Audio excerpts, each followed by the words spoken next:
Before we start, just a reminder for everyone to please silence their phones.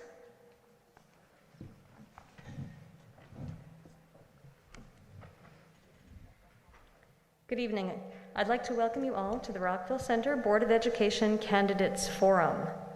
My name is Laura Burns, and I am the co-president of the RVC Council of PTAs, along with Emma Travers. We are thrilled to see so many people out supporting our community, and we'd like to welcome those watching from home as well.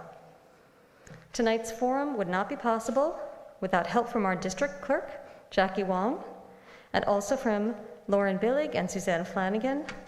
All these women are always very professional and capable, but this year they've become experts at setting up COVID-safe events as well, and we are very, very grateful for that.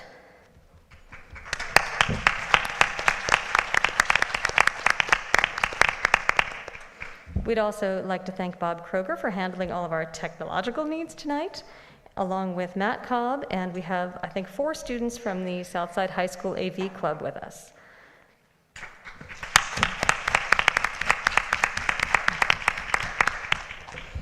Tonight's forum will be recorded, and the recording will be available on the district website, probably starting tomorrow. So this has been a difficult year for all of our families. Our children have faced unprecedented challenges, whether they were in school in person, remotely, or a mix of both. We're proud to say that PTA rose to that challenge.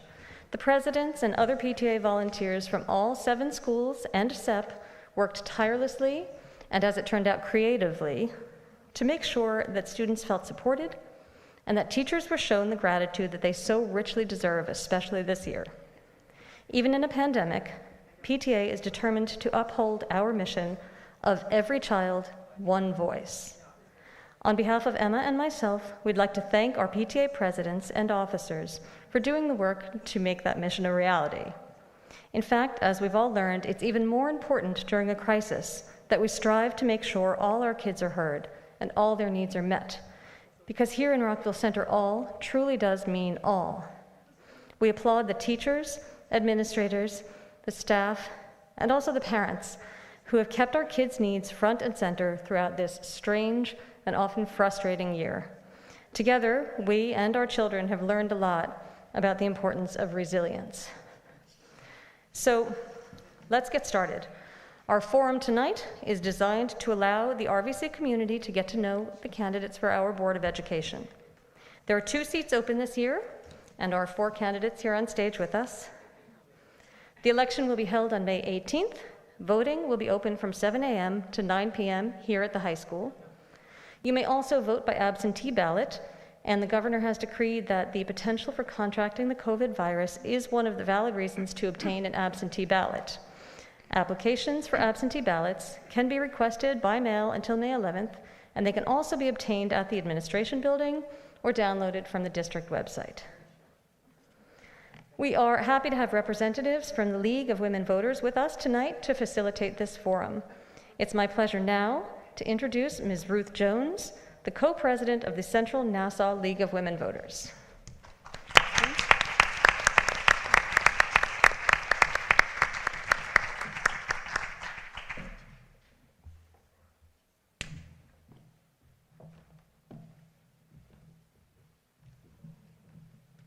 Good evening, everyone.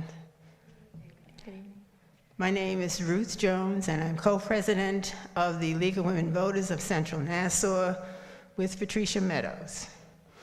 And the League of Women Voters is a, political, nonpartisan organization. We help to educate and try to educate the communities about the voting registrations, and also we are involved in other issues. At this time, I'm not trying to keep this short because I know you're limited as far as time goes.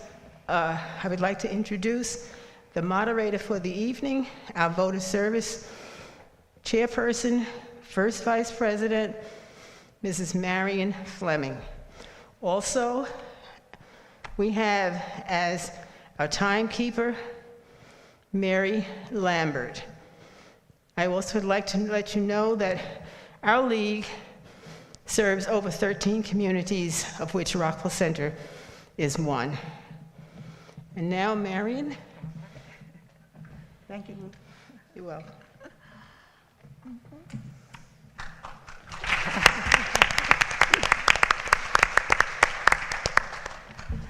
Good evening, ladies and gentlemen. For the last probably 10 years, Central Nassau has been coming to South Side to register the seniors to vote.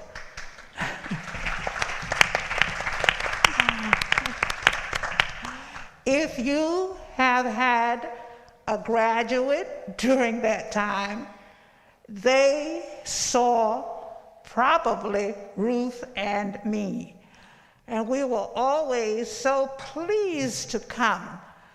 I would get here at 7:30 in the morning, and every corridor was already lined with students sitting on the floor waiting for the doors to open. So no wonder your school is ranked so very, very high. And I know they will keep up the good work. Just a brief word about the League. Ruth has already said some things about the League. We are nonpartisan. The League does not support or oppose any political party or candidate. It is political in that it reaches positions on selected governmental issues after the members study the issues and agree and take action for positive change on those positions.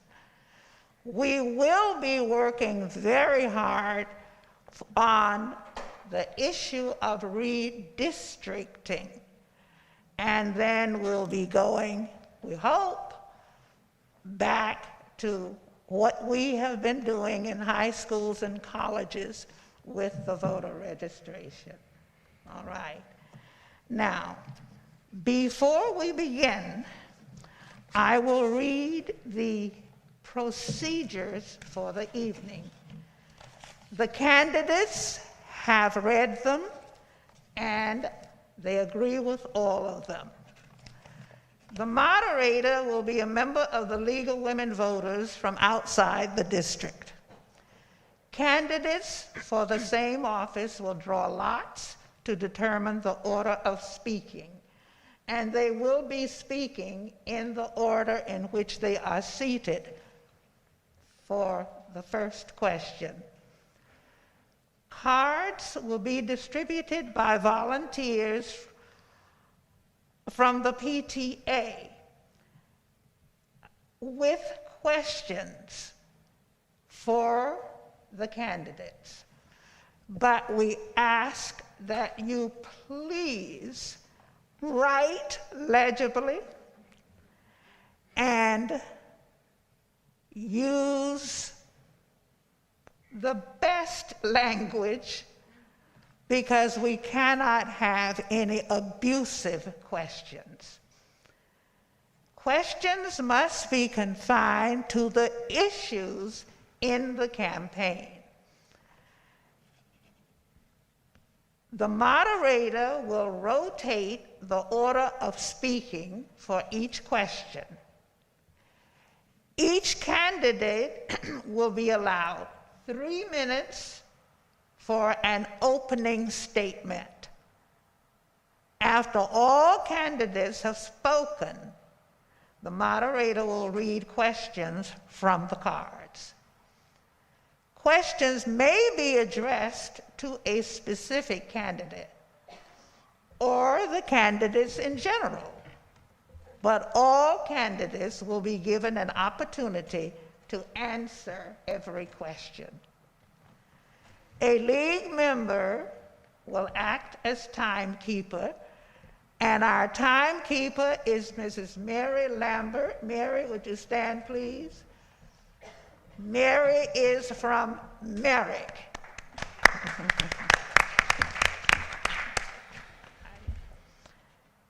Each candidate will be given 1.5 minutes to answer a question. Candidates will have 2 minutes for a closing statement and will speak in the same order as the opening statement.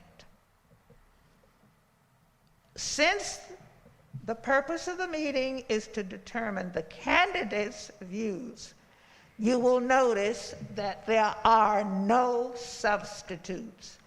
These are the people who are running for the position. Tonight,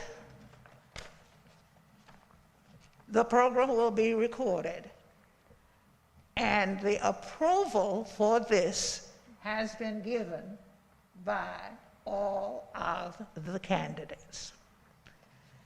Before beginning, however, I need to say something.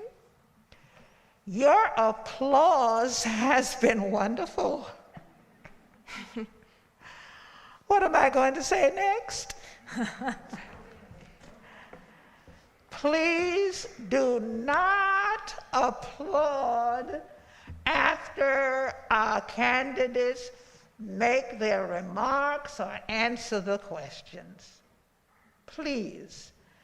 We are limited as far as time, and at the end, you may applaud as loudly as you choose, but please don't applaud as we go along. With that said, we will begin, and we will have our first opening statement by Nancy. Thank you. My name is Nancy Turnblazer. I have 3 children in our district, a 4th grader at Hewitt, a 2nd grader at St. Agnes, and a 4-year-old at the Learning Academy. I decided to run for the Board of Education because I truly believe our community needs a fresh perspective on the school board. Our district is at an inflection point. We're in the midst of a worldwide pandemic.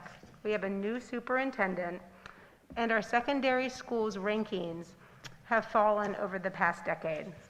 While we have a strong foundation with a committed community that clearly values education, we must continually improve and evolve.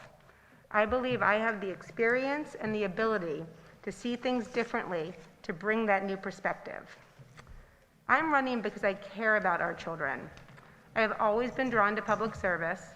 I worked for 14 years at the Federal Trade Commission, where it was my job to ask questions that ultimately helped consumers. I'm concerned about transparency and the perceived lack of community partnership. I believe it is very important to conduct public meetings in an open forum and not push controversial topics or votes into executive sessions. I also believe we need to promote greater community partnership. There have been times where parents, including myself, have felt their voices on important topics have been ignored. Finally, we want to figure out how our rankings have been falling and what can be done to improve them moving forward. Southside High School recently fell out of the top 100 high schools in New York. When I look at other comparable districts on Long Island, such as Garden City and Jericho and Manhasset, their schools have much higher rankings. Rankings don't tell the full story, but they do drive home values, and they are an indicator of how our schools are educating our students. A consistent theme I have been hearing from our community is that we need to closely look at our secondary level curriculum. The way schools are ranked have changed over the past few years. Do we need to change our model to remain competitive? The way children are being educated is changing rapidly. I believe now is the time to be exploring all the doors of opportunities for our kids, to prioritize conducting business in a transparent manner, and to find ways to strengthen our district's reputation to the place it deserves to be. If elected, I would be excited to work with the community, the administration, and the other members of the Board of Education to meet these challenges. Thank you. And now we will hear from Kelly. Thank you. Good evening. Thank you to the PTA Council, the League of Women Voters, for hosting this candidate forum this evening. And thank you to the community for taking the time to learn about the issues and the candidates. My name is Kelly Barry, and I am seeking re-election to the Board of Education. My husband Kieran and I are both blessed with parents that have taught us so much, not least of which is the importance of serving one's community. All four of them still do this to this day. That is why it is essential for both Kieran and I to instill those same values in our three children, all of whom attend Rockville Center Public Schools. We both proudly serve this community that we all love. 3 years ago, while I was a co-president of the Watson PTA, I decided to run for a seat on this board because I believed I could provide important insights and contributions in this capacity. My experience as an educator brings an important lens to this work. I am the IB coordinator and a social studies teacher at Hauppauge High School, where I have proudly worked for my entire 20-year career. I currently teach college psychology and IB theory of knowledge. My love for this community and my passion for public education were why I decided to run 3 years ago. They remain the reasons I sit here tonight seeking re-election. There has been so much change in our district over the last 3 years. We have a new superintendent of schools, new administrators at both the district and building levels, and of course, all of the changes that have been thrust upon us because of the pandemic. That is why it is important to have steadiness, calm, consistency, and stability in the midst of so much change. My priority for the short term is to finish out this year strong, to bring our students back to stability, a continuity of learning, normalcy, and better days ahead. Taking what we've learned coming out of the pandemic and using that to move us forward. We need to support our students' academic, social, and emotional growth. We need to ensure a stable learning environment, and it will take all of us working together, our whole community, students, parents, teachers, and the board. I look forward to answering your questions this evening. Thank you so much. And next, Liz.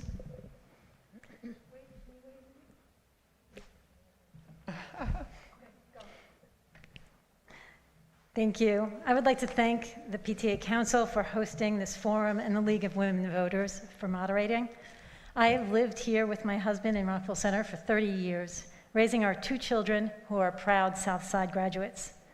My father was a teacher. He taught me that education was the most important thing to give to a child. I am the youngest of 3, and my older brother had developmental disabilities. I watched as my parents fought for his education. When told that my brother couldn't be educated, my father taught him to read. My mother battled the school district, founded a special education PTA unit, and fought New York State for a parent's right to advocate for their child. My parents taught me to stand up to those who tell you that your child doesn't belong. I showed my children the same things my parents showed me. I became a PTA president at Watson, and 12 years ago, when the Board of Education proposed that we close an elementary school, I stood up and ran for the board. I come from a family of education advocates, and I am passionate about schools doing the right thing for all of our children. For the past 3 years, I have served on Nassau-Suffolk Executive School Board, an organization which brings together school boards across Long Island to learn from each other and lobby for educational priorities. And because education is important, I regularly attend our board conferences and workshops to educate myself and the board on current topics and best practices. During my 6 years as board president, I shepherded a $46 million bond, which included expanding our high school, district-wide building improvements, and upgrades to our athletic facilities.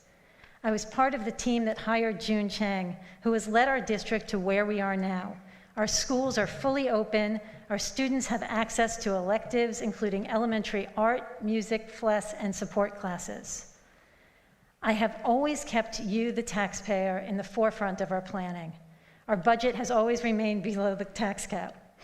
This year, our proposed budget provides for increases in staffing, support, mental health, and needed capital improvements, including 3 new playgrounds. And it does all of this without increasing the tax levy. Serving on a school board has never been about my own children or my friends' children. Serving on the school board is about all of our children. We have 7 buildings with over 3,500 students. I come from a family rooted in education, and it's clear to me that there's more work to be done. In my professional life, I am an IT consultant with a specialty in training CPAs and accounting staff on software applications. I know that learning never ends. I believe in education. I believe in our shared values: respect for others, honesty, inclusivity, and excellence for all. I believe in our goal to educate all of our children, to keep safety the priority, and to do it in a fiscally responsible way. And now my time is up.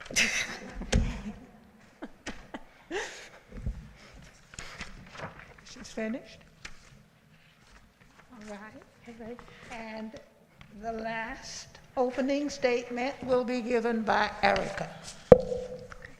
Good evening. Thank you, Jackie Wong and the Rockville Center Council of PTAs for organizing this forum, and to the League of Women Voters for moderating our discussion. I built my campaign for the Rockville Center School District Board of Education around 4 words: parent, educator, advocate, and leader. I am a mother and a wife. My daughter Ryan is currently in 3rd grade at Covert School. My son Jake is in pre-K. He will start kindergarten at Covert in September of 2022. My husband Seth is a teacher in the Garden City Public Schools. He is currently the lead teacher of the Gifted and Talented program. I work as an educator. After graduating from Lehigh University in 2003, I moved to Rockville Center and subsequently began my teaching career at the Garden City Middle School. During my 17-year tenure in the Garden City School District, I have taught social studies, coached varsity athletics, and served on multiple committees designed to evaluate and improve current programs to reflect best practice. In addition, I have presented at both local and national conferences on best practice in middle-level social studies education. Currently, I'm working with my coordinator to teach professional development for educators at Malloy College. I'm an advocate and a leader.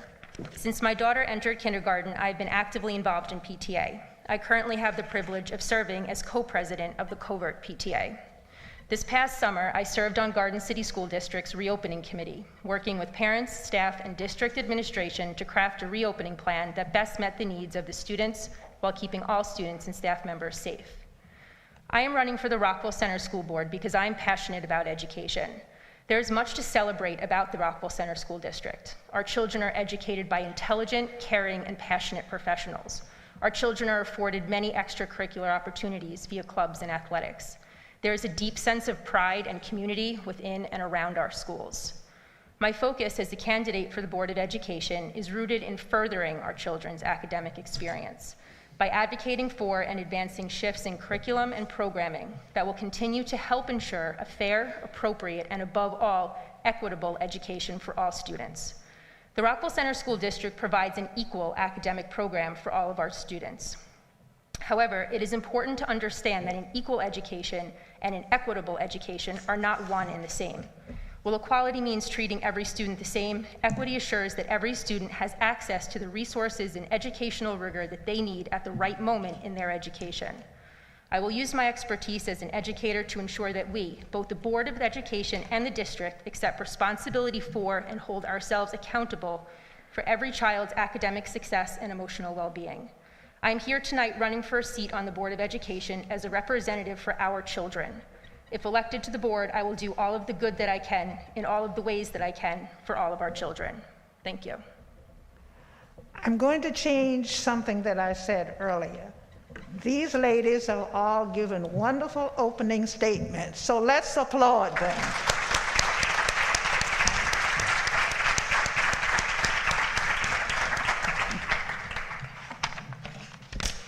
And now, ladies and gentlemen, we are ready for the questions.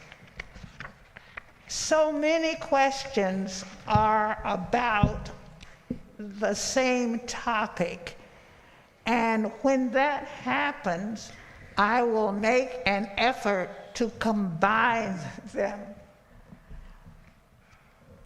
We may not be able to hear all of them, because if you've seen me, I've been going through a stack of questions. But let's begin with the first one, all right? And Nancy, you have question number 1 first. What is the role of a school board member with respect to transparency for our community? How can you balance the private nature of some school board matters and communicating with members of the public?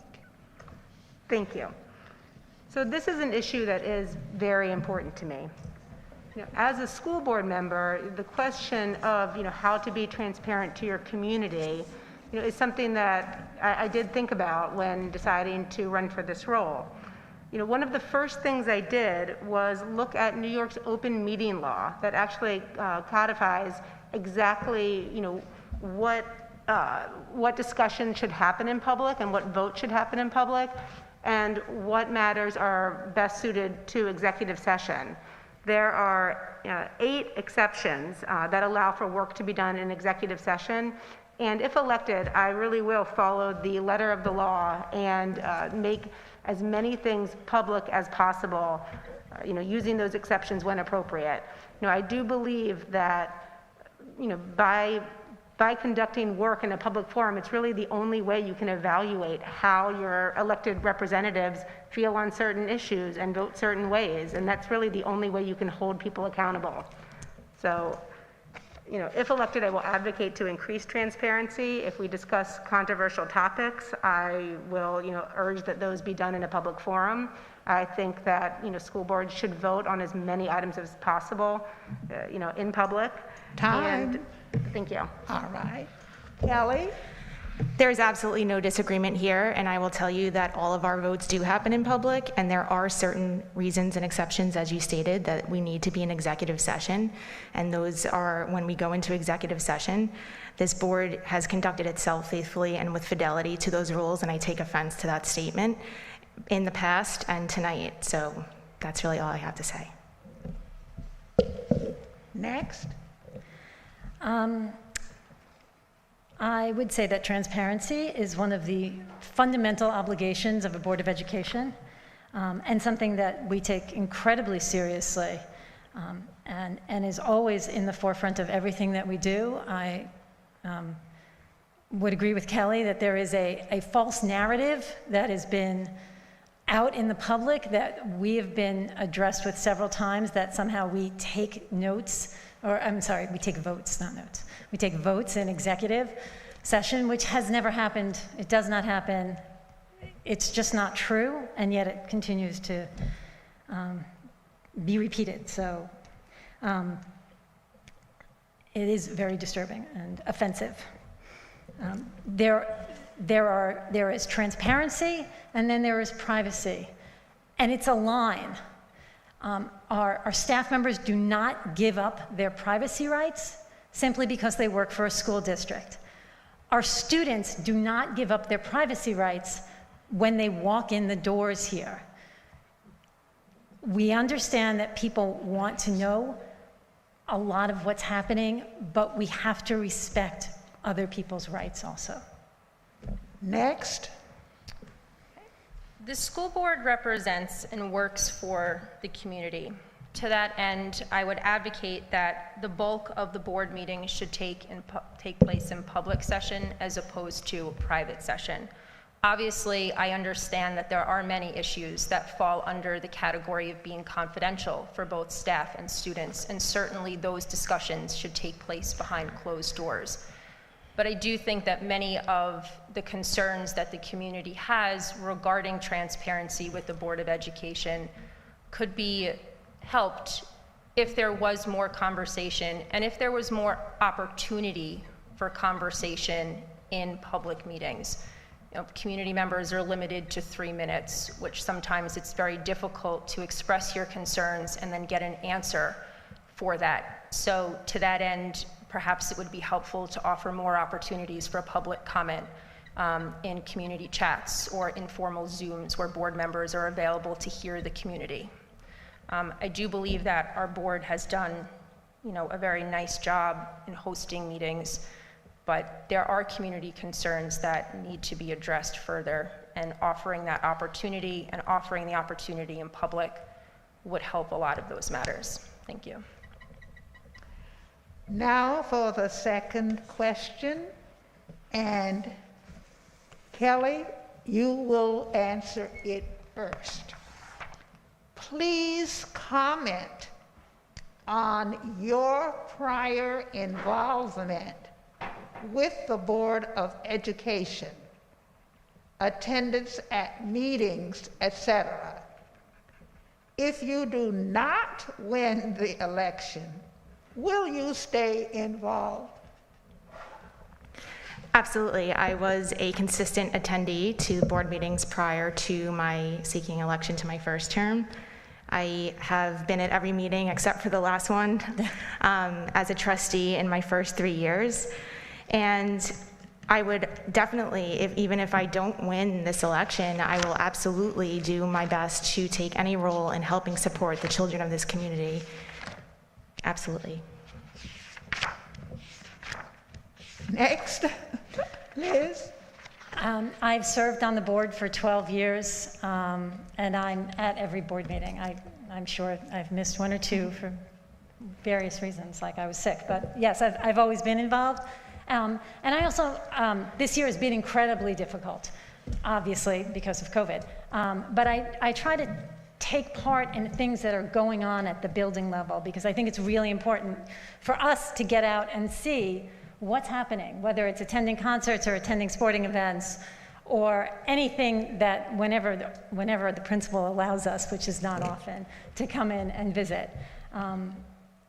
I have given 12 years to this district. I love this district. I think, as I said, education is a huge priority. I can't imagine not being involved, even if I'm not here. I think, as some of my fellow former board members are sitting in our audience right now, you spend so much of your life and you give so much. You want to continue being involved, so I can't see myself not being here.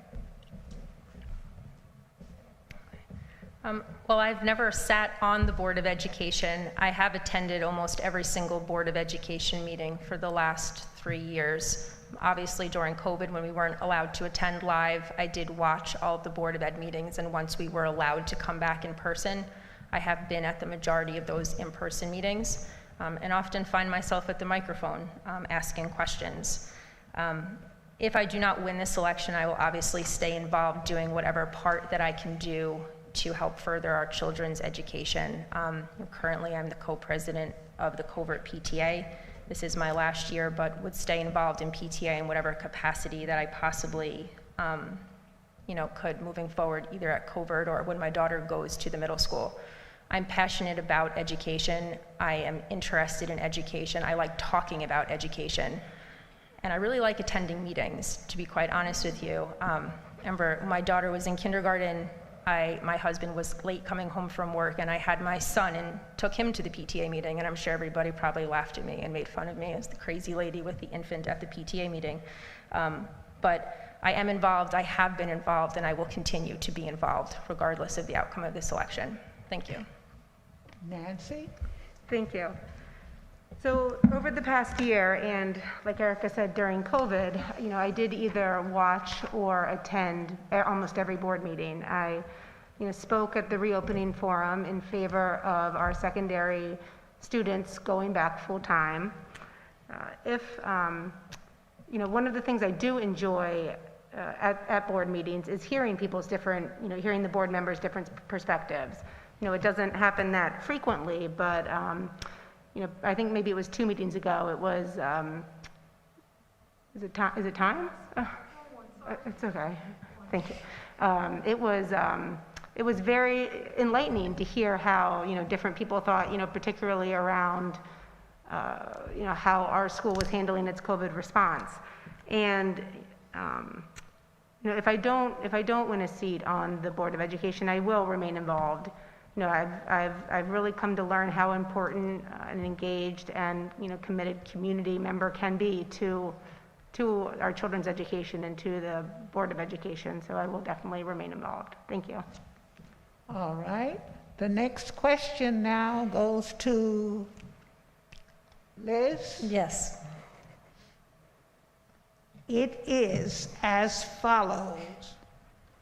What do you feel is the role of PTA within the district?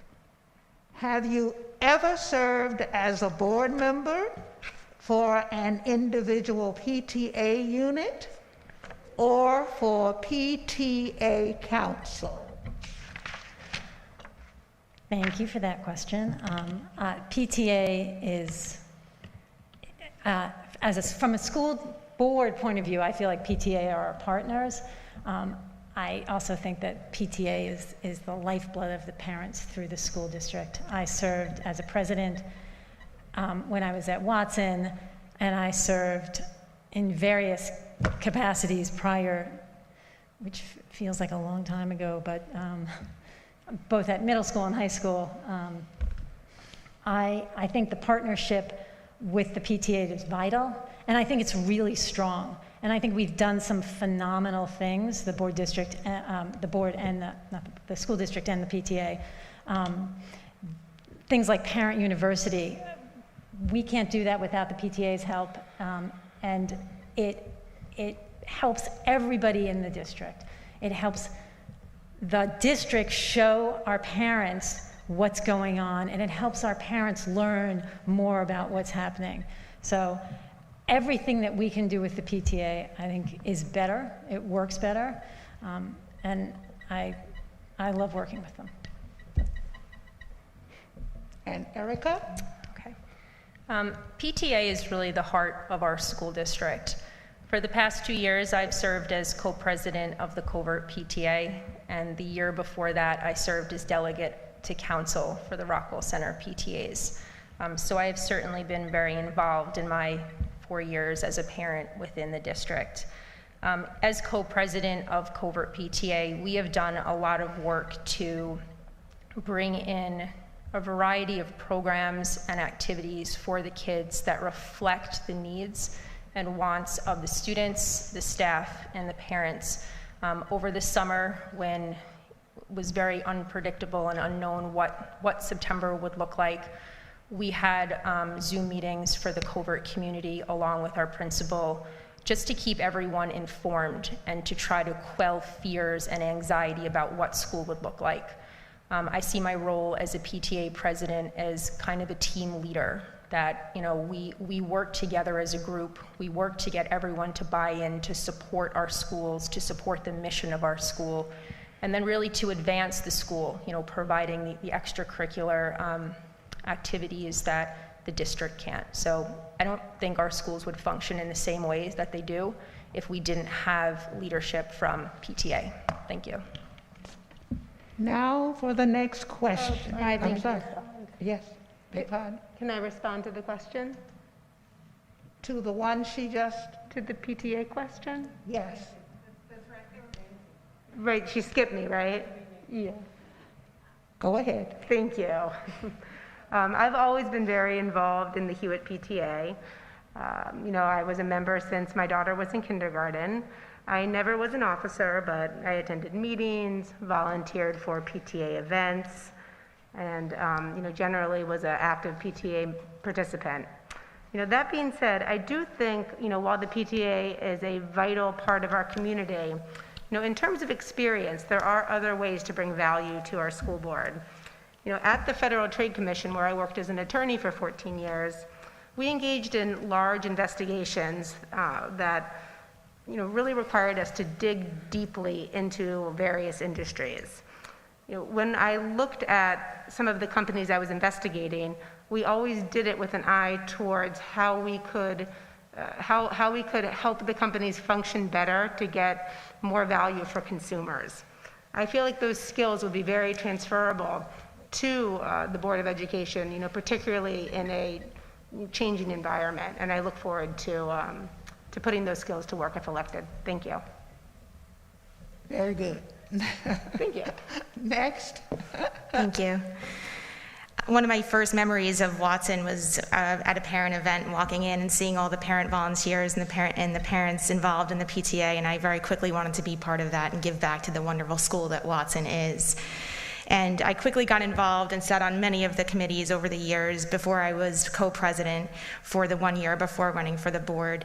And it's just such an amazing connection to the women, not just at Watson, but I met so many wonderful women, many of whom are sitting in this audience tonight, over the years, who I still consider friends. And I'm so grateful for those relationships that I've met, because we share one common purpose in giving back to the school and giving back anything we can for the support of our children. One of the things that I also found helpful as a co-president was sitting in the president's meetings with Dr. Johnson at the time, the superintendent, and just learning about the different schools and through the PTA representatives, what was going on throughout the community. And that really started to pique my interest in getting involved on a larger district level role like the board. Thank you. All right. We've all done the PTA? All right, next question then. If elected, would you support IB for all and the RVC accelerated curriculum, which puts all students on track to take 2 Regents exams in 8th grade?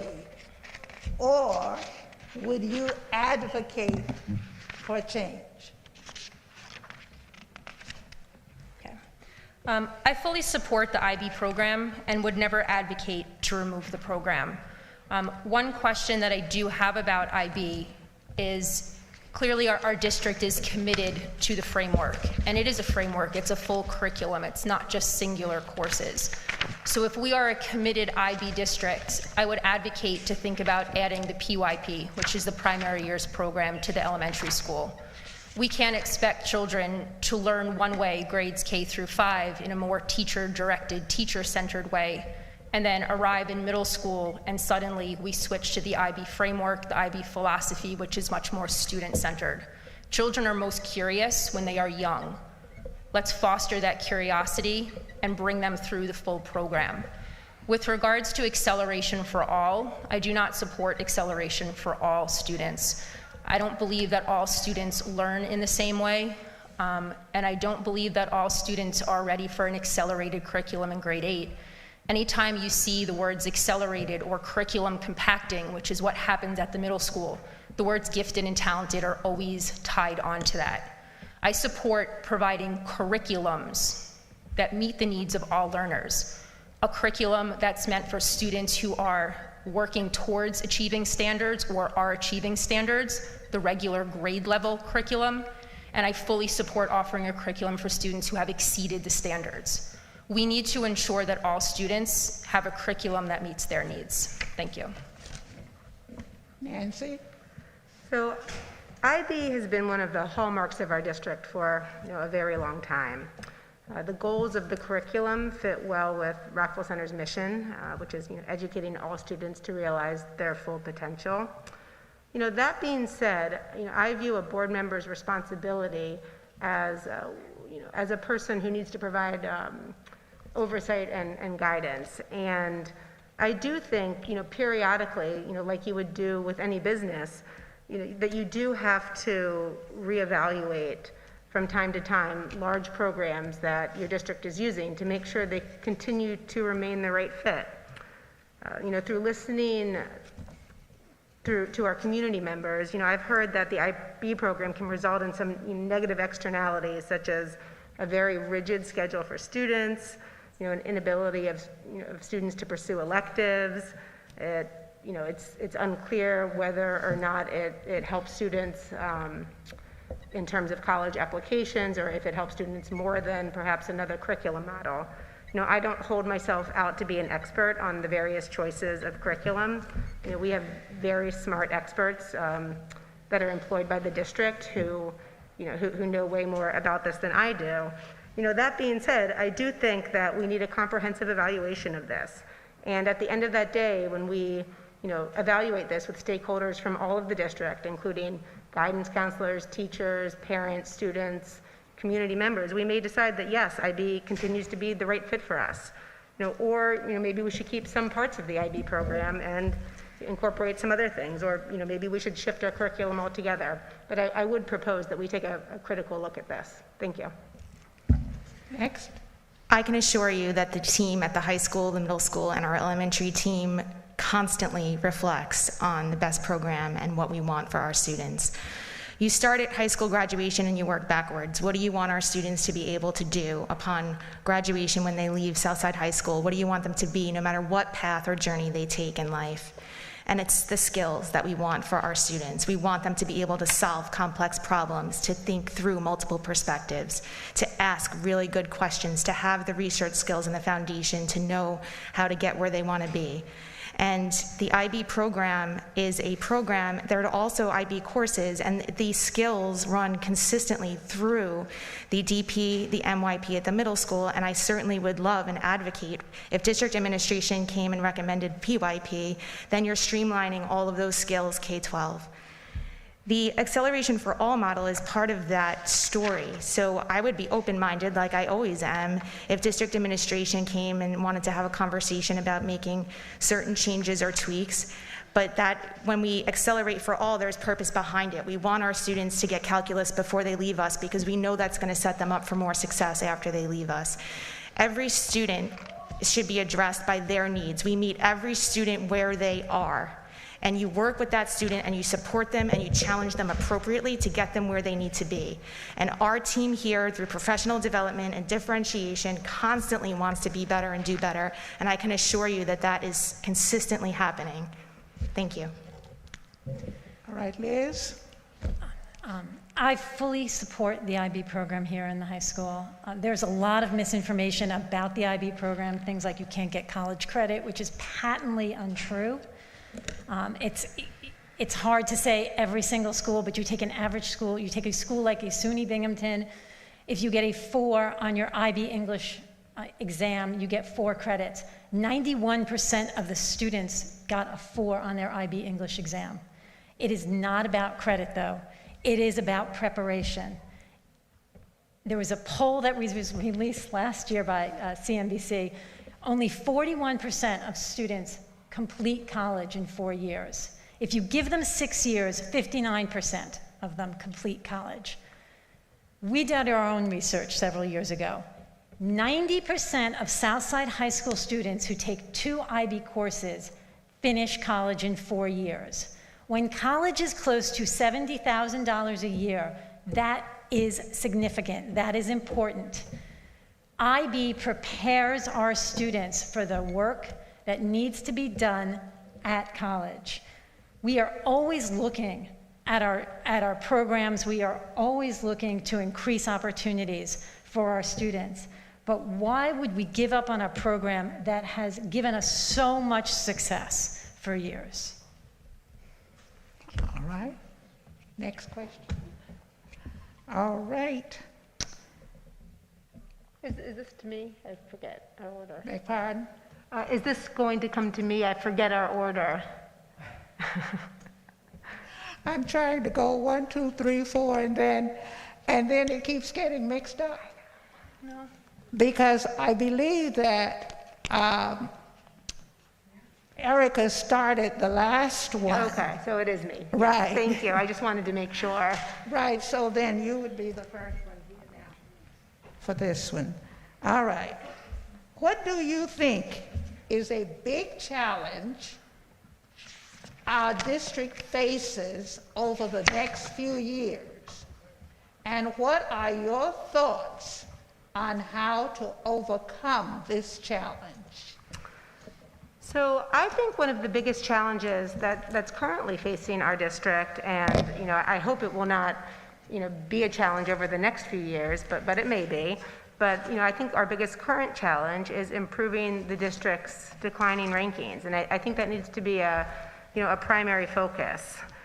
I mean, I understand that rankings aren't the end-all be-all, but they really do influence new home buyers, which therefore can impact our home values.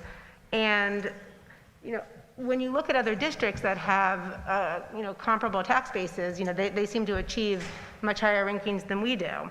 I've often heard the argument that the rankings really don't reflect what's going on in the schools, and, I understand that, and I do agree with that to some extent. That being said, we use rankings all the time, at every moment in our lives. We want to go to the 10 out of 10 hospital. We want to buy the safest car. We want to book the 4-star trip on Expedia. And furthermore, our neighboring districts are using similar matrices, and they have to put in the same inputs, and they're getting higher rankings than we are. So I do think that is something as a district we need to look closely at.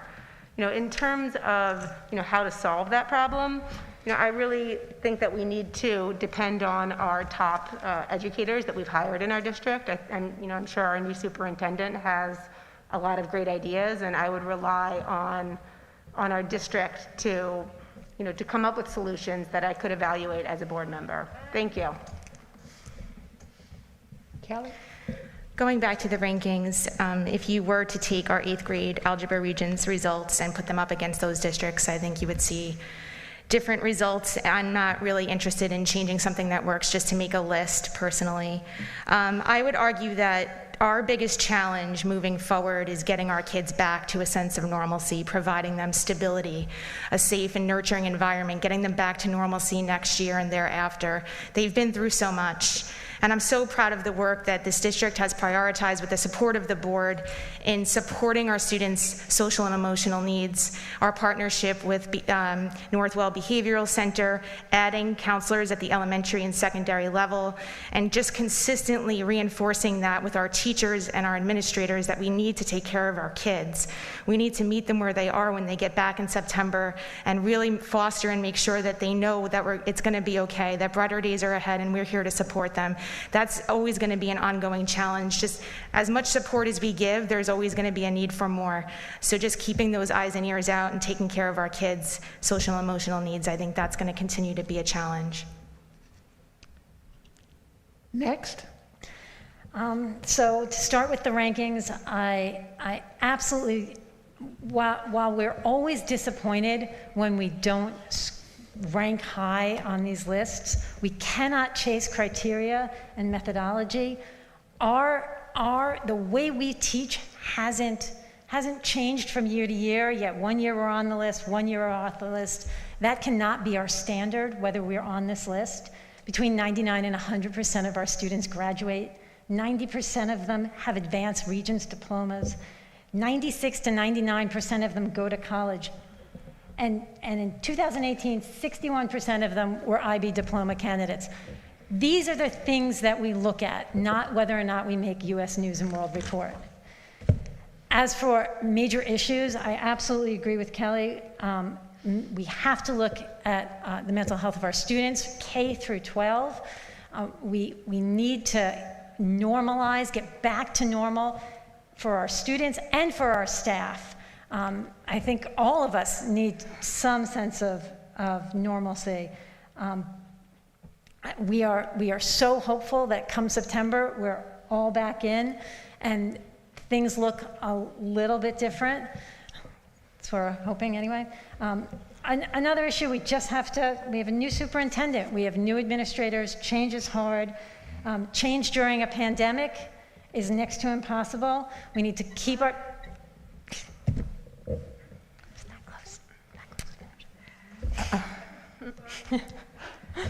Erica? One of the biggest challenges that I see going along with rankings, and I do think that rankings are a challenge because rankings do matter, no matter how much we want to say that they don't. They drive perception of our district. I don't want my daughter to be seen as a statistic for the district to hang its hat on. 99% of students graduating is excellent. It's something to be proud of, but what was their school experience like? Are they graduating, reaching their full potential, or did they spend the entire time struggling through school? My concern is that we are providing an equitable education for all of our students, that we see them as individuals, not as numbers, not as a whole, because they all have different needs and different priorities.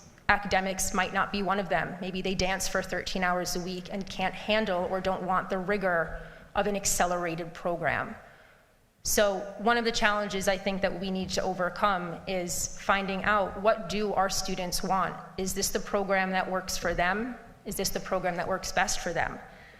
Another challenge that I really see is within the curriculum is making sure that we have more what we call in education mirrors and windows, that we are pulling diversity, that we are offering students, authors, a history told by authentic voices, that we're not just narrating, our own story, so that we are seeing kids as kids, we're providing them with an appropriate, equitable education, and that they see themselves in their education and in their school. Thank you. All right, next question. Kelly, you begin with that. Now, this has 3 sentences, but they're all related to the same question, all right? Are you in favor of the proposed 2021-2022 budget? If so, what would you say to those who oppose it? If you are not in favor of the proposed budget, please explain why. Kelly? I'm absolutely in favor of the proposed budget. I'm very proud of the proposed budget that we put forth to the community. There have been many things added to this budget that have been asked for across the district for the last several years.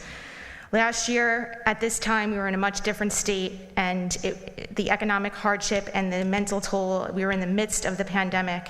And I remember feeling just pretty downtrodden about just trying to make sure that we were able to maintain our instructional program in the midst of just such chaos, and understanding what the community was going through. This year, we were able to present a 0% tax levy increase, 1% year to year, and add academic, social, and emotional support at all levels. And the proposed budget also adds the 3 playgrounds at Riverside, Covert, and Hewitt. And I really just think it's such a testament to the work of Mr. Chang and Mr. Bartels and our administrative staff at looking at the reality and looking at where we want to be, and making sure that even with this budget, we're going to be okay in the years ahead. So I absolutely support this budget, and I would argue to the people that didn't, that it's hitting all of the things that show us that we're moving forward in the right direction for the holistic student. Next. I absolutely support this budget. I've been on the board for 12 years, and I've never had a budget where there was a 0% tax levy increase. I think it's phenomenal. Not only is it a 0% tax levy increase, but as Kelly said, we're adding things. We're adding math and reading support in the elementary levels. We're adding kindergarten specials, which is something that we've been talking about for years. We're adding an elementary school counselor. Because the first counselor that we added about 3 years ago was so successful, and we felt that we needed extra work. It was that good. We're adding a social worker that will work for 6th to 12th grades. We're moving RISE into the middle school. We're adding American Sign Language. These are things that we have been talking about for years, and that this budget will allow, and that we get that with a 0% tax levy increase is amazing.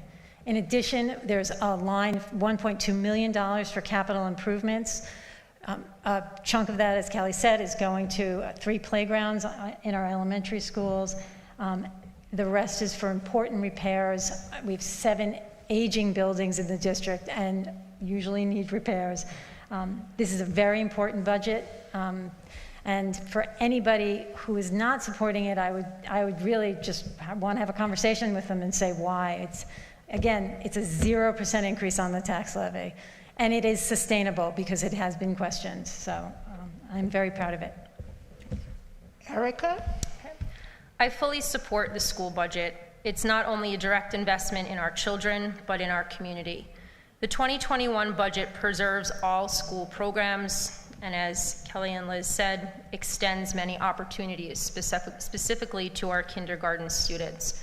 It's also providing improvements to our school buildings. I know Covert is very excited to finally be getting a new playground.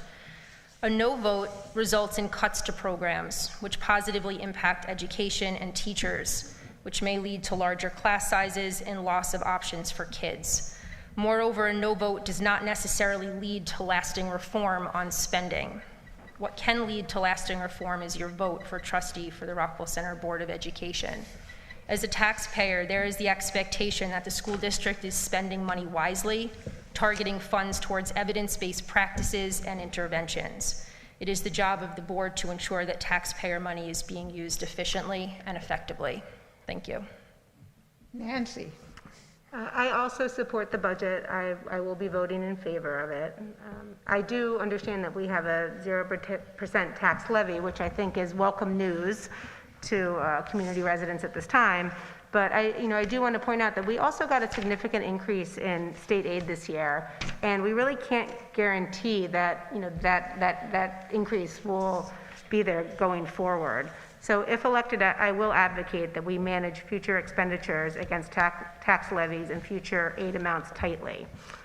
I was very happy to see that the CapEx went up from the initial budget, which actually set it at $900,000. It went up to 1.2, I think, when we got a little more state and federal aid. But it has come down from 1.8, where it was last year. And I am concerned, and if elected, I will advocate that we put as much money as possible towards capital expenditures, because I think there are two things that make great schools: great teachers, which we have, and great facilities.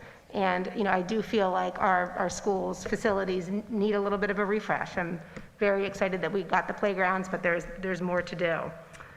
The other thing that, there are a few other issues that I would like to look into further if elected to the Board of Education, but I think I'm going to run out of time, so thank you. All right, for the next question, Liz, you are the first person to answer it. How do we encourage awareness of diversity and tolerance of others?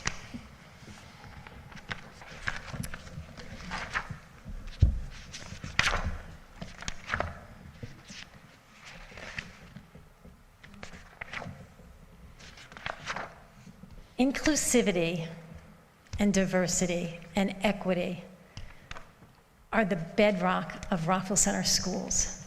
It is something that we have been focused on and teaching for decades. It is why we teach how we teach. Obviously, there's a lot happening in the world, and our kids are not in a bubble, and they see it, and they come in, and we need training. We need professional development so that our teachers can facilitate tough conversations. We need our children to learn about empathy. We need our children to learn about kindness, and we need them to learn how to communicate, because sometimes what we say is not what they hear.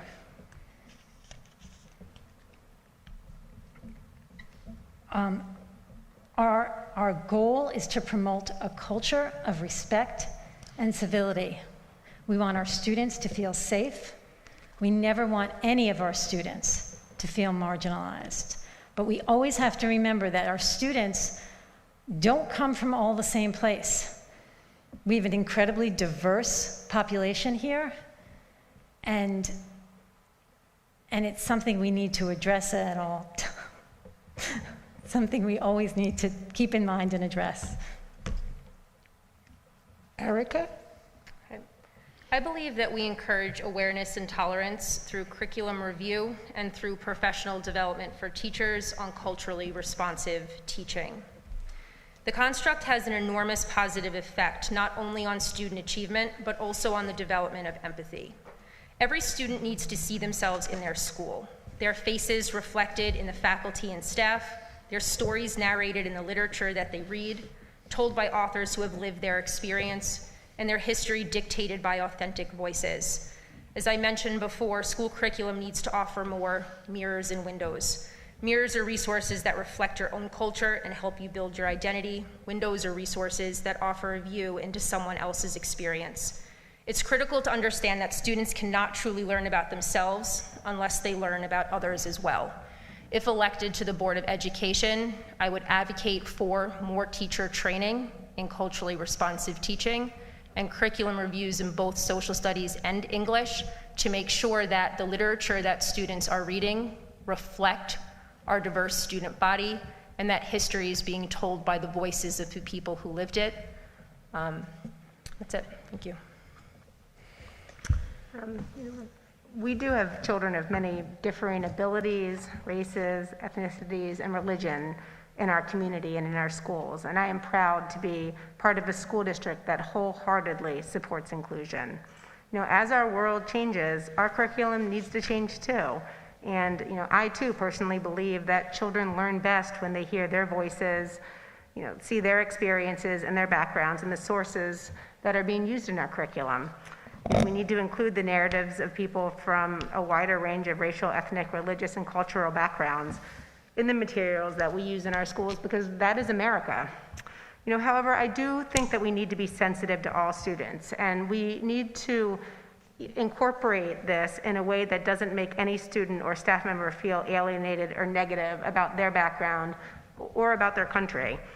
Rockville Center has a strong focus on multicultural curriculum, and I applaud them for that, and I will work to be sure that that focus continues if elected to the Board of Education. Thank you.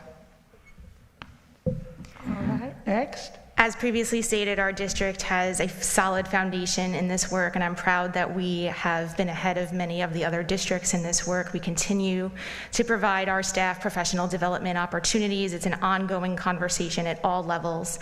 One of the things that was a positive byproduct of the COVID experience, just the 3 new elementary principals working together with the other 2, really, they've solidified such a bond and a teamwork approach. And one of their main goals coming out of that really has been looking at the curriculum K-5 across the district and making sure that it's consistent. And one of the goals is to really investigate and inquire about the sources that we're providing and the opportunities that we're providing for our children to learn about each other. And as you move up through the middle school and high school, the opportunities for students to consider multiple viewpoints, to really have those active listening experiences where respect is shown to each and every individual student and staff member in safe learning environments. That's a priority. It will continue to be a priority, and it's very important that we support our staff and our students in this important work. I think Erica's next. Is she? Okay, I've lost track again. Yes, all right. It's me. Yeah. Erica's next. Okay. Next question. What do you see as the role of mental health supports in our school?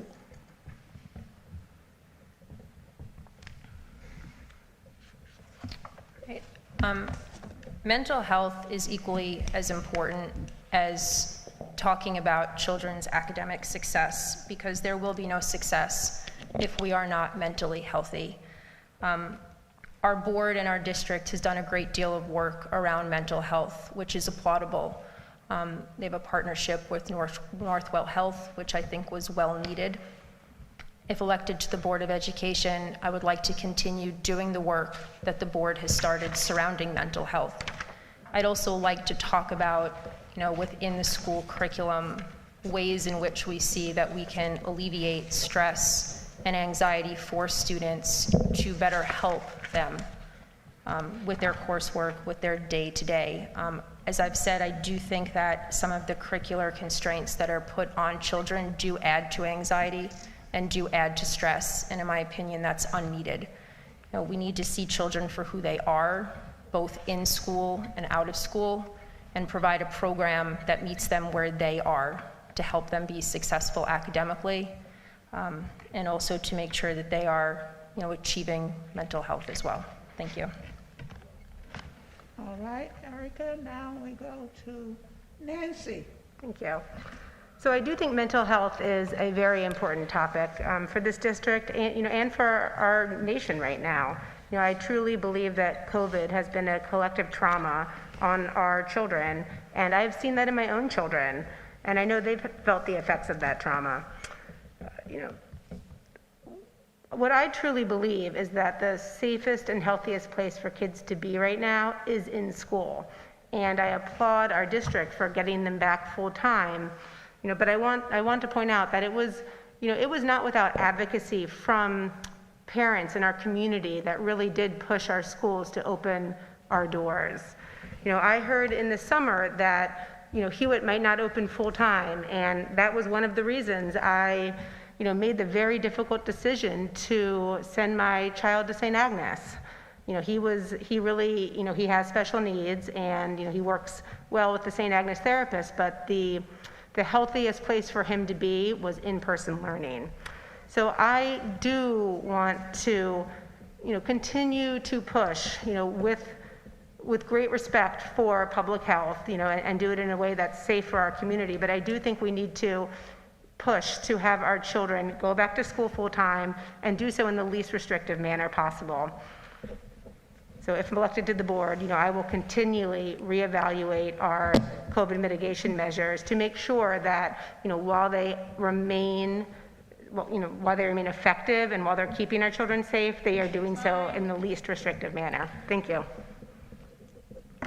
Kelly? We're all certainly in agreement that the best place and the safest place for our children is in school, and we all work together to make that goal happen as quickly as we could, as under the guidelines that we had to follow. There's no argument there from anyone here. In terms of mental health, it has become such a widespread issue. That's why I said no matter how much we support from our seat, there's never going to be a day where we sit back and say we've done enough. Every single person in the school building, the bus driver, the lunch aide, the nurse, every single person in the school building plays a role in supporting the mental health of our students, because they all have needs. They all need us to know, even if they're quiet and they're not even coming out and exhibiting necessarily on the outside, we have to be in touch and in tune, and our administrative team and our teachers have been wonderful. I'd like to give them more support and more professional development, because it really is an all hands-on-deck approach to the mental health and well-being of our students. Liz? Mental health has been a priority in this district for years. The partnership with Northwell Behavioral Health has just been an incredible experience, especially during COVID, where they were able to see students on a one-to-one basis, where they were able to support our staff, and they were able to support our parents through workshops. COVID has been incredibly difficult. We've all talked about that. From the summer, Superintendent Chang wanted all of our students back in the building. That was the goal.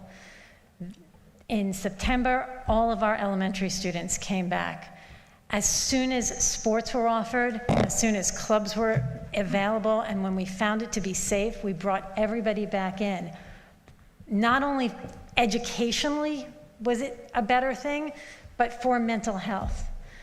Our budget is adding a counselor in both the elementary, a social worker in the middle school. Mental health is a priority, and I think it will remain a priority for years. Thank you. Next, Nancy. Oh, I answered that. You answered it. Erica, you next? I started. I think we're up to the next question. But where are we? Very nice and quick. I'm up again. All right.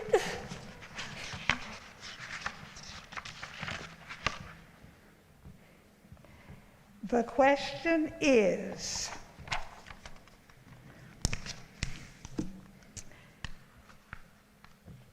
just one moment. Where do you see room for growth, academic or otherwise, in the district? And what specifically would you do to help achieve that growth? So that is a big question to answer in 90 seconds, and I feel like I have a lot of ideas, but I'm just going to pick one that I would love to see our district start to achieve, and that is, I went to school in Maryland, and Friday night was such a fun night for us because we had a football team and everybody went, and it was just a great time. The whole school community went, and then we all went out to Friendly's afterwards for ice cream. It was kind of idyllic. But, you know, I don't think that one thing people talk about at the Board of Education that much, or particularly in these forums, is our athletic program. And I would love to see a reinvigoration of Southside athletics. I know our girls soccer team is awesome, and, you know, I know we have a very vibrant sports program, but I would love to, you know, try and replicate, you know, that Friday night that I used to have, and get the community, you know, rallied around our football team, and just to make it, you know, a fun and safe experience for our kids, because I think that would be a great outlet for them, and I just think it would be a really, really beneficial to our community. Thank you. On the academic front, I would encourage conversations that are looking to streamline, like we said earlier, the potentially bringing in the PYP program, which would be the IB at the elementary, and then really spiraling that up more consistently, but also concurrently educating the community about it and the parents about it, and showing them all the wonderful things that the children would be learning K-12 and why it would be such a consistent kind of story from beginning to end. I would also like to see more science, technology, engineering, kind of looking through K-12 lens and really making sure that that's vertically aligned. However, the Board of Ed really just supports the district administrative team, and they would come and bring that to us as the board, and we would work together to see what our goals were and vision were for the future. I would also definitely would encourage anything that would kind of support the whole development of the whole child. So yeah, athletics would be important. It is an important part of Rockville Center and Southside, absolutely. The middle school teams and the high school teams were able to have a little bit of a season this year. We're so happy to see that. And our arts and our music students are just doing phenomenally, even in the limitations of COVID. So anything that we could do as a board to support those extracurriculars, I would fully support. Liz? I think this is an incredibly exciting time for Rockville Center. We have several new administrators and a new administration team, and it's just I think as we push forward and come out of COVID, it's a thrilling time to be here. I think we need to look at different opportunities for students. I absolutely agree with Kelly. We've been talking about for years, looking at our technology programs, looking at robotics. It's grown over the past few years. I think there's always room. We want to look at coding. Anything that involves our students and grounds our students to our buildings is a great thing, whether it is, for some of them it's athletics, for some of them it's music, for some of them it's coding. We have 3 new elementary principals.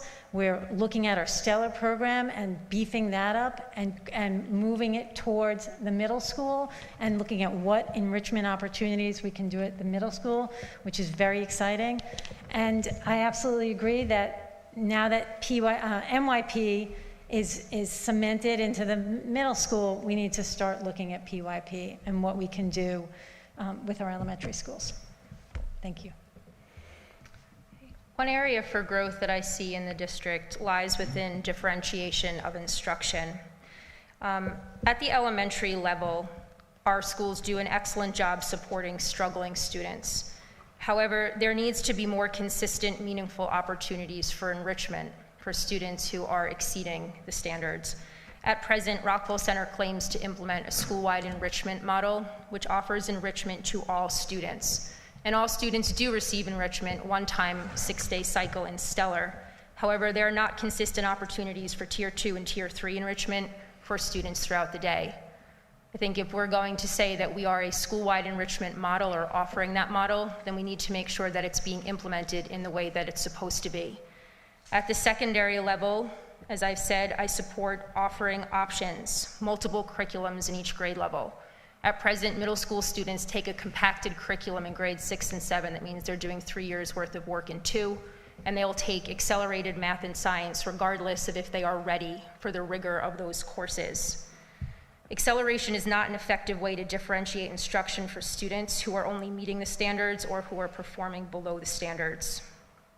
Allowing students to choose the curriculum that they feel best meet their academic needs is what will lead to success for their students. I'm not recommending tracking, I'm recommending choice. And that choice is dictated by the student, the parent, their guidance counselor. It's an informed decision which best meets their needs. Being knowledgeable on education is one of the greatest strengths I will bring to the Board of Education. Thank you.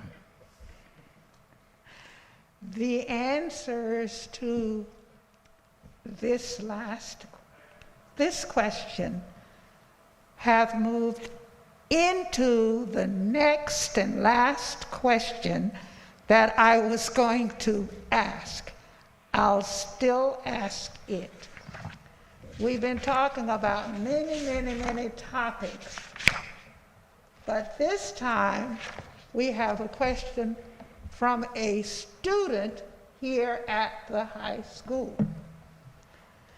As a current Southside senior and first-time voter, I have utilized the forum of the Board of Education to articulate and advocate for activities and priorities that are important to me, including the elevation and funding of a robotics program at the high school. How will you actively secure student voice, perspective, and experience in your decision-making process? Me, right? I start? Yes. Thank you so much for your question. It's so important. We are here for you, for the students. That's why we do what we do every day. And I would encourage students to come. Whenever we have students come to a meeting, we try to make sure that they are able to get up to the mic first if they want to speak or share any thoughts, so that they can get home and do their homework or whatever they need to do for the next day. I would also, we really do encourage our district administrators, and I know that they do this because that's their foremost priority as well. They want to hear from the students. So really what would happen if, absent of coming to a meeting or writing to us or coming and speaking to one of us, you would definitely share your thoughts with your teachers and your administration, and that would get funneled back up. And I certainly would love to come and watch the events after, hopefully, the coding program gets its funding. And we would certainly celebrate you and all of your achievements, as we try to do at our board meetings from time to time as well. But really, student voice is so important. It's at the heart of everything we do, and really just through asking questions at the board level, digging down to see what the students are saying and what they're asking for is important as well. Yes, thank you so much for that question. It really, students are the reason we are here, plain and simple. And over the years, we've tried to highlight more students and bring them into our board meetings. Our board meetings aren't the most exciting places for them to be, but as Kelly said, we usually try to bring them in, and if they have something to say, have them say, not have them stick around all day. One of the things that we planned when we met and hired Superintendent Chang was to have more of an open communication, both with the public, have things like coffee with the superintendent, and more sort of open town halls. And I think to do that with students would be a phenomenal thing to go forward. We want to hear from our students. We absolutely encourage them to speak to all the staff members and administration within their buildings, and they do. And those staff members often, they'll bring it back to us, but it is different to hear directly from a student. So I would hope that once COVID is over and we can gather together again, we're able to have that communication. Thank you. I think the student voice is probably the most important voice that the members of the board and really any administrator or teacher should be looking or listening to. I mean, the purpose of the school is to educate children. It's to educate you. So we need to ensure that we are doing our best every day in every way that we can for you. So in order to hear your voice, I think first we would have to ask and then provide an opportunity to find out. You know, coming to board meetings, they're very long. Maybe they're not the best forum to hear the student voice. Maybe there could be more informal meetings with members of the board, Zooms, community chats. Just as the board attends PTA meetings, maybe there's a way for the board to attend student council meetings so that we can hear you and give you the opportunity to speak to us as on your turf, not coming to us to find out. So your voice should really inform everything that we do, and if elected to the board, your voice would be my #1 priority. Thank you. So I really commend that student for asking that question, because I agree with every thing the other candidates have said. Hearing from students is so important. I mean, they really are the closest to the experience that we've all been talking about. The experience of their education, and they are probably in the best position to say what's working and say what we could be doing better. To that effect, I personally had a Zoom meeting with recently graduated Southside graduates to talk about the IB curriculum, because I wanted to hear from them and hear what was working and what wasn't, and how they felt the experience prepared them for college or wherever they were. And it was really enlightening. One of the ways I think that we could solicit more student feedback would really be through potentially surveys. I know we don't use them that often in the district, but I think they're an excellent way to gather information. I think people can be more inclined to say exactly what they think in the anonymity of a survey. And students are very comfortable with technology, I'm sure more so than many of us. So particularly if you conducted a survey online, we might be able to really get a good pulse on how the students feel about a particular issue. Thank you.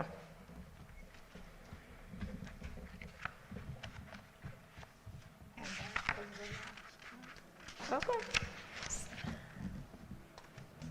They have to do the closing.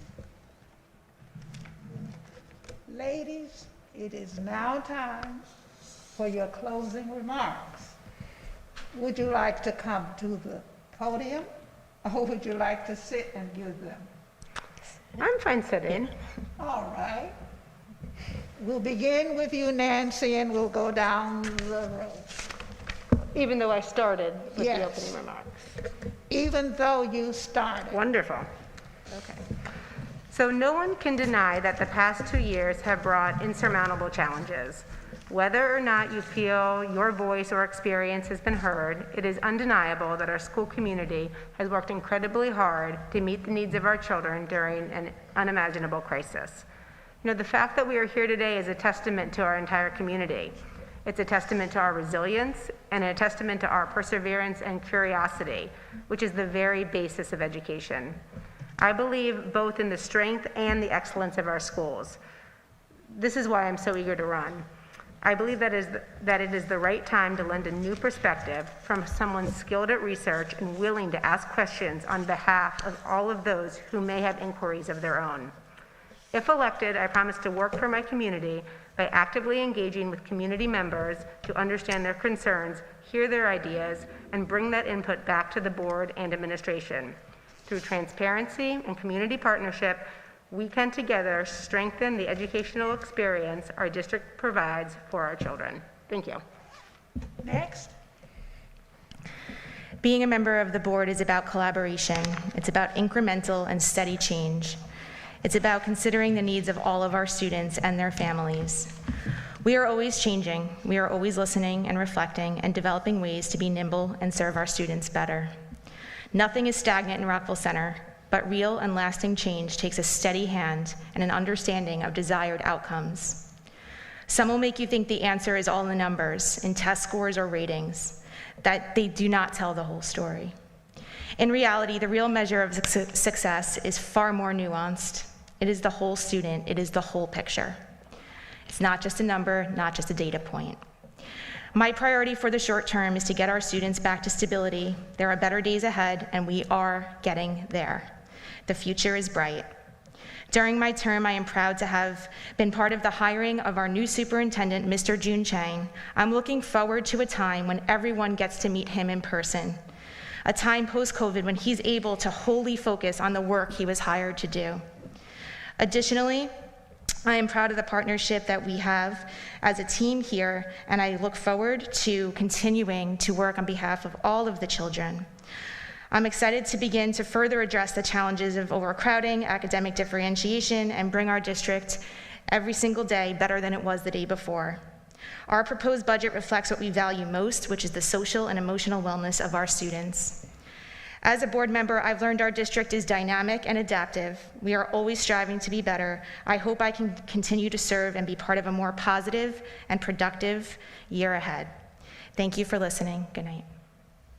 Liz? Once again, thank you to the PTA Council and the League of Women Voters. People are asking me why I am looking to do this again. There's a feeling I get when I stand on the sidelines at a football game, during concert season when I watch the progression from elementary through middle to high school, a feeling that comes with shaking almost 600 hands on the day of middle school and high school graduation. I've been a witness of our students' growth and their learning, and knowing that I am a part of it, however small, is a great honor. I've had the privilege to work with a phenomenal group of people who care deeply about our students and their education, and everyone needs to know that every decision that is made has our students at its core. I am so proud of where we are today. As I prepared for the forum, looking back to September, we have grown so much. Our schools are fully opened, our sports are back on the fields and on the courts, our musical is on the stage. Plans are being made for prom, celebrations, moving up, and graduation. Over 80% of our staff is vaccinated. Our high school students are lining up for their vaccinations. Soon, students as young as 12 will be eligible. Our staff and our students have shown so much resilience. We have learned, and those lessons will make us stronger in the future. We are in a great place. I believe as a district we should be responsible and conservative with our finances, yet always maintain that our children must be at the center of every decision. I believe in our shared values like honesty, respect, empathy, inclusivity, and excellence for all. I believe that each and every one of our children should be challenged and supported, regardless of what a standardized test says. I believe that all of our children have gifts, and it is our job to help them find those gifts and allow them to grow and flourish. And I believe that all means all. Once again, I thank you for listening, and I thank you for participating. As Maya Angelou said, do the best you can until you know better. Then, when you know better, do better. We should strive to be in a state of constant reflection, revision, and evolution, with better being our collective goal. While we have much to celebrate about our schools, there is room for growth. I look at my daughter. She'll be leaving elementary school in 2 years, and I worry deeply. Because in my heart of hearts, I know that the academic program that awaits her is not going to meet her needs as a learner. There will be no productive struggle, just struggle, that will ultimately stifle the love of learning that was instilled in her at Covert School. These worries are not unique to me. We have the opportunity to make meaningful, positive change for our children. I am fully committed to working for that change, ensuring that all students have full access to a quality education, an appropriate curriculum, and sufficient individually tailored support for learning so they can achieve their highest potential. If elected to the Rockville Center Board of Education, I will represent the entire community, including citizens who may not have had a direct relationship with the public schools, by staying well informed on community issues, as well as local, state, national, and global education. I will bring a thoughtful, sincere, and deliberate approach to the position, using my voice to ensure all stakeholders' concerns are heard and collaborative solutions are guaranteed. I will use my expertise as an educator to provide oversight with knowledgeable critique and advocacy, ensuring that the K-12 educational program aligns with the district's mission to provide a safe, nurturing environment in which individual and civic responsibility is fostered, diversity is respected, and all students are enabled to realize their full potential. Thank you to everyone in the audience and at home for taking time to join us this evening. I truly appreciate your consideration. It would be a great honor to represent you and your children. Thank you. Before we close, let us give them our thunderous applause.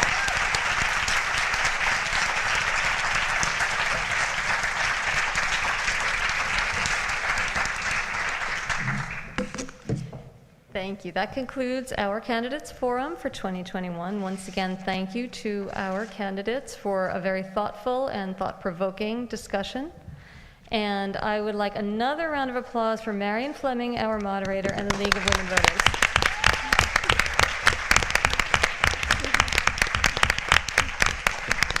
She didn't even have to take her school teacher voice out and yell at us all. So the next step now is to vote. We ask you all to vote. Your vote is your voice, so please use it. Once again, Election Day is May 18th. Voting will be open from 7 a.m. to 9 p.m. here at the high school. And if you are interested in an absentee ballot, please visit the district website to get information on that. And we're going to ask everyone to please gather your things and head out quickly so that our staff can get to cleaning and get themselves home tonight. Drive safely. Good night.